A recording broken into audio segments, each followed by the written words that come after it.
Ando para en trending, efectivamente. Ahí está. ¿Cómo estás? Muy bien, Luis, muy bien. Bueno, antes de hablar de la...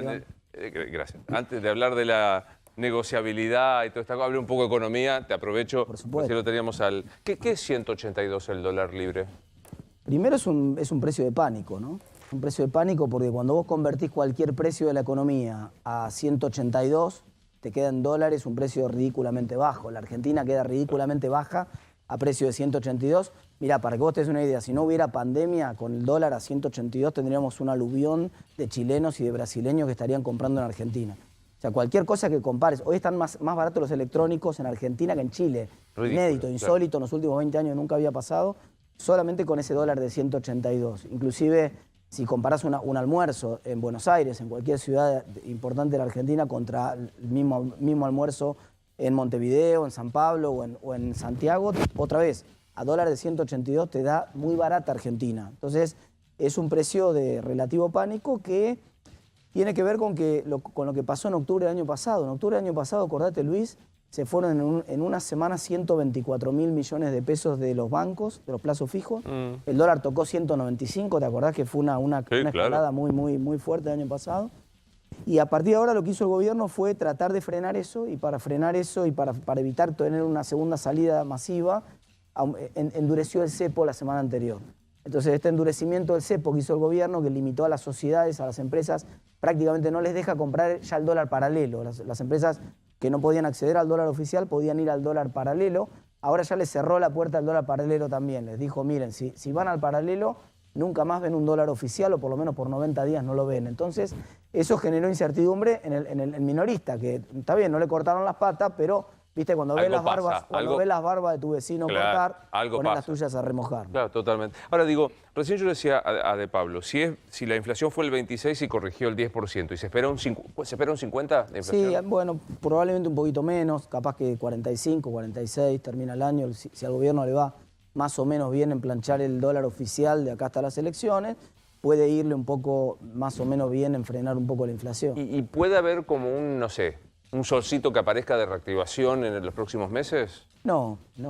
Puede haber, sí, bueno, por supuesto, si hay más apertura de actividades, esa apertura de actividades, naturalmente, si vos tenías lugares trabajando con aforo al 30 y elevás el aforo al 50, eso permite un poco más de movimiento, ¿no? Pero la verdad que el salario real está muy golpeado, el consumo está muy golpeado. Yo venía recién para acá en auto, y esta es una zona que normalmente el Día del Amigo explota por todos lados, no conseguís mesa en ningún lugar.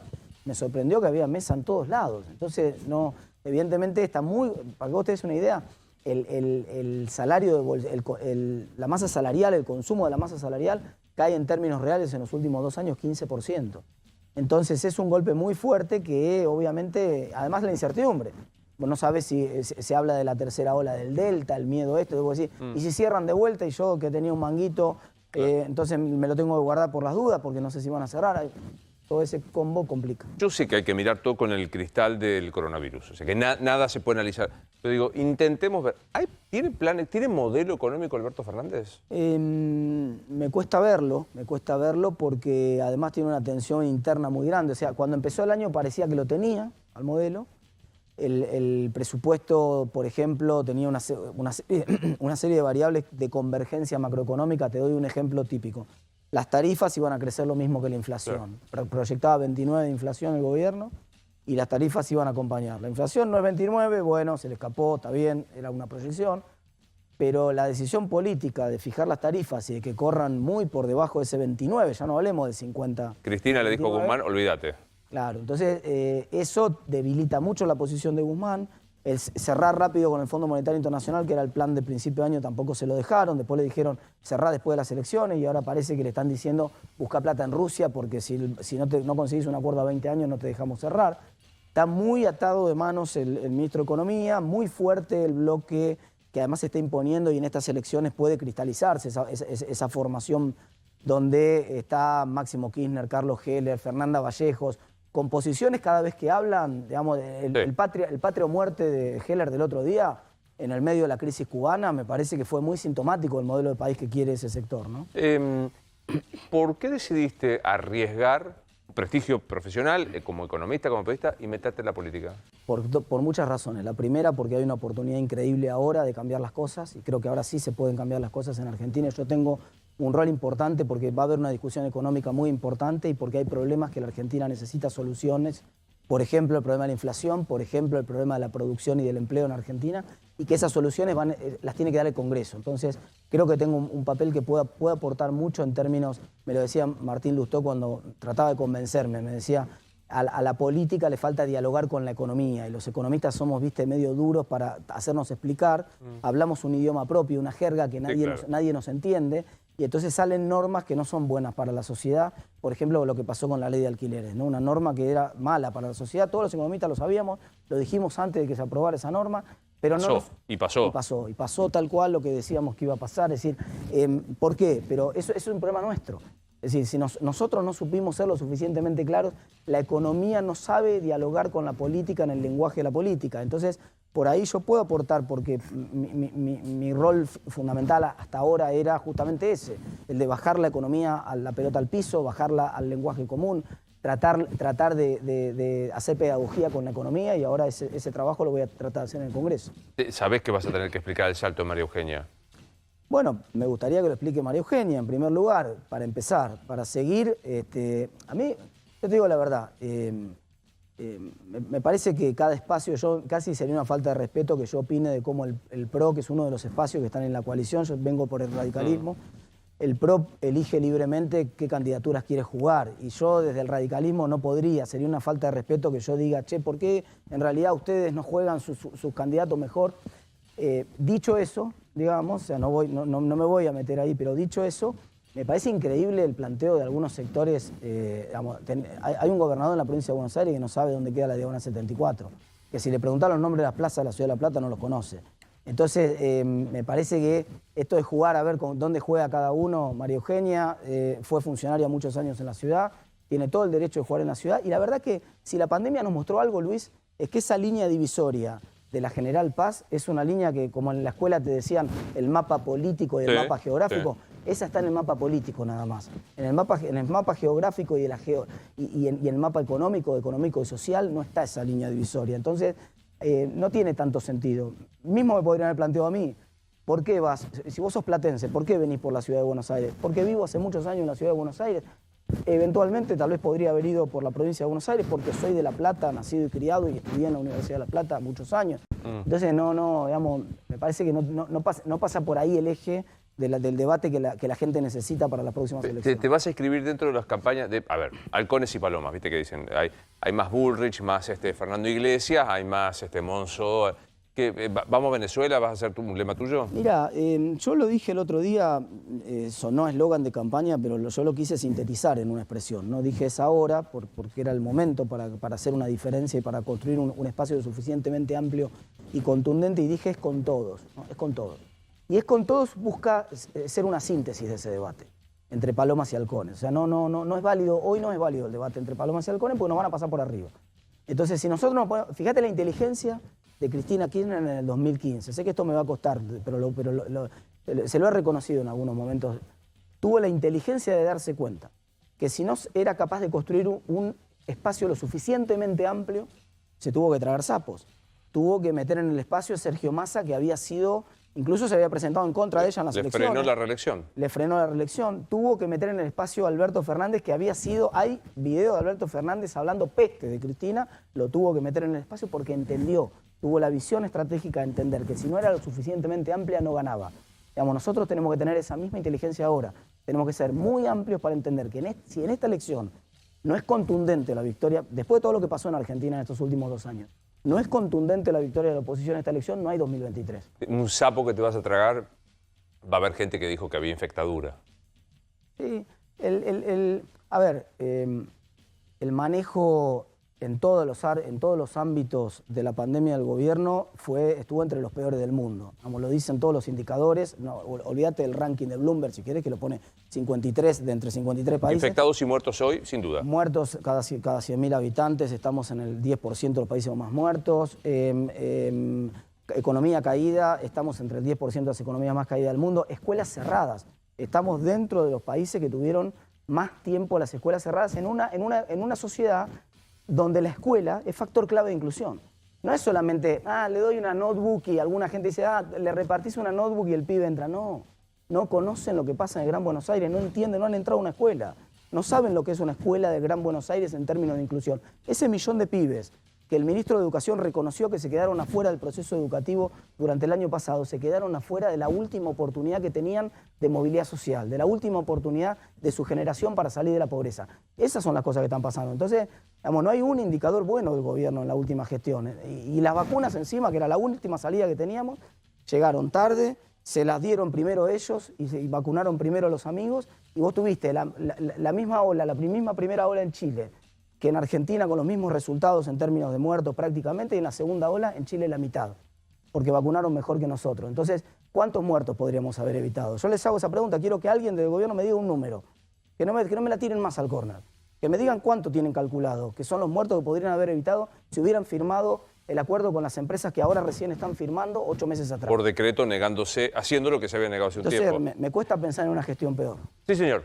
Sí, Martín, ¿cómo imaginás? Decías que querías explicar la economía, también te escuché que hablabas de terminar con la inflación, pero ¿cómo te imaginás que va a ser esa explicación teniendo en cuenta que lo que se está viviendo más allá de la pandemia también tiene que ver con lo que pasó antes, que es una deuda muy abultada tomada por Mauricio Macri, y después está el debate de si era o no clave o si no respondía a la emisión anterior que dejó el gobierno de Cristina. Bueno, pero ¿cómo te imaginas? Porque en el debate va a estar sobre la mesa la deuda que tomó Mauricio Macri. Sí, no solamente, va a haber, esta es una campaña en la cual va a haber, yo les decía medio en broma a los muchachos que están trabajando en el equipo de campaña, que el primer afiche de campaña tendría que ser un Apero Macri, ¿no? Porque esta va a ser la campaña del Apero Macri, ¿no? El Apero Macri.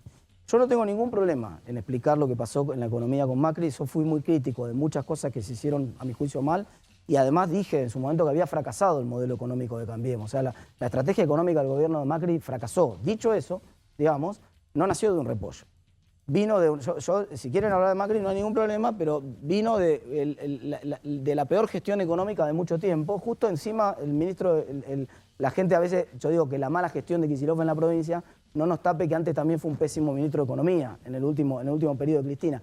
No, si Cristina hubiera entregado el gobierno, ¿cómo lo recibió? Ella recibió con superávit fiscal y externo, con dólares suficientes, con reservas, con dólar competitivo, con tarifas más o menos razonables, con abastecimiento energético, creciendo a tasas chinas. Si hubiera entregado la economía como recibió, no hubiera habido ningún proceso de endeudamiento, porque la deuda, y esta es pedagogía número 1, la deuda es hija del déficit.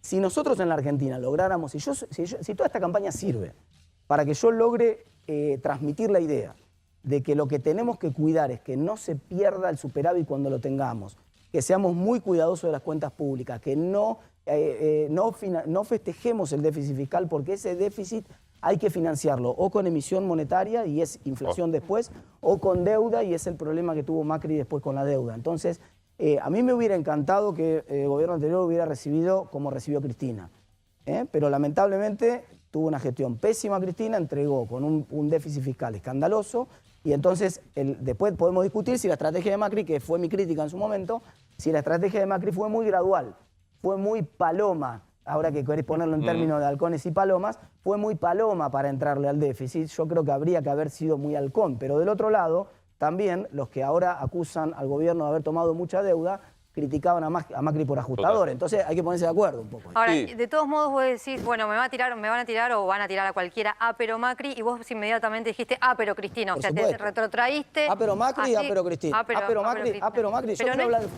Yo quiero hablar del futuro y de cómo son mis ideas para terminar con la inflación en Argentina y para resolver el problema de la producción en Argentina. Pero si a mí me van a correr con pero Macri, yo le voy a volver pero Cristina. Pero no es paradójico que de todos modos, en 2019, sin dudas, el gran fracaso de la elección de Macri fue la economía. ¿No es paradójico que 2 años después se sienten, obviamente vos sos economista, se sienten a hablar de la economía y criticar la economía cuando la gente lo sacó y en primera vuelta justamente por la economía? No, porque estamos discutiendo, si estuviéramos discutiendo contra Winston Churchill que se presentara de candidato del otro lado, probablemente sí sería paradójico, pero estamos discutiendo contra la peor gestión económica desde el regreso de la democracia.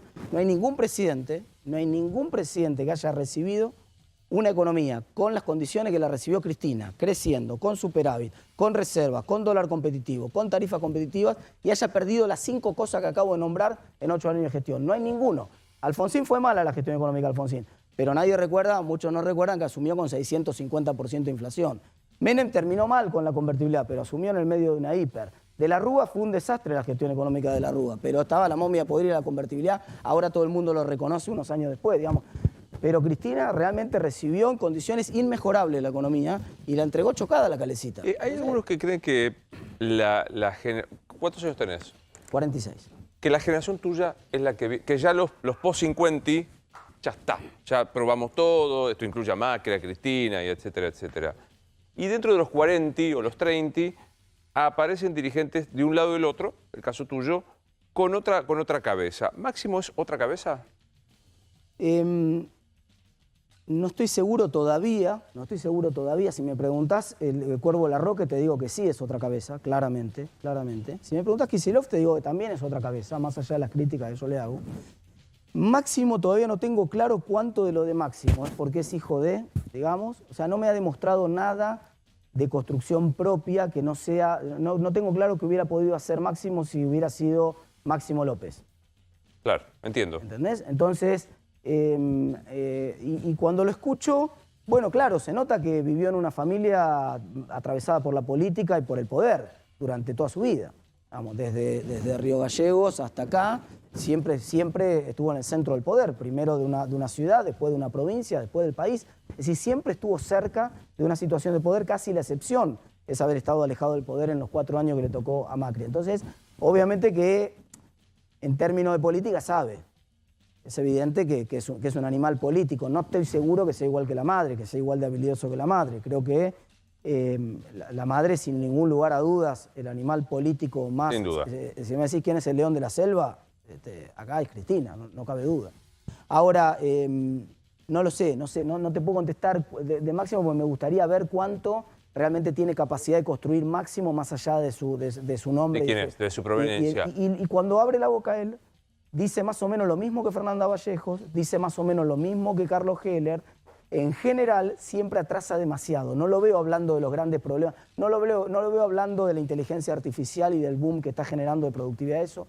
No lo veo hablando de la uberización de la economía. Acaba de ocurrir en el último año que Mercado Libre en Argentina, mientras los comercios minoristas se caían a pedazos, crece 85% su facturación en dólares.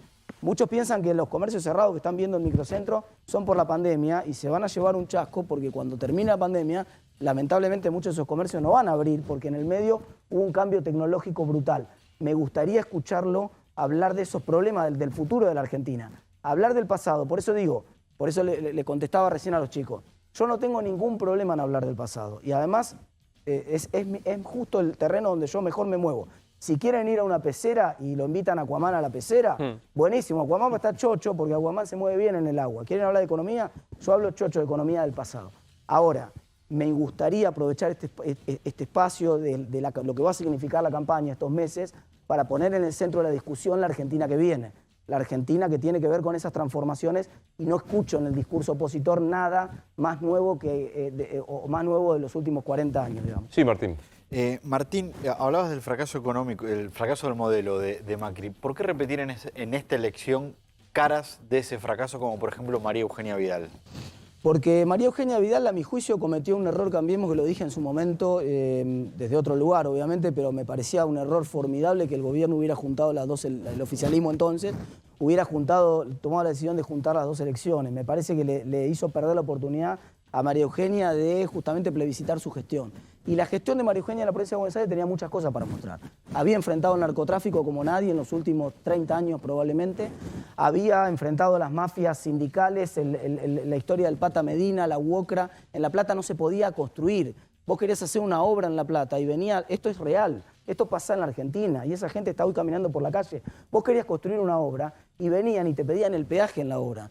Y te decían, el peaje en la obra tenías que nombrar 10 personas que por supuesto no iban a trabajar a la obra.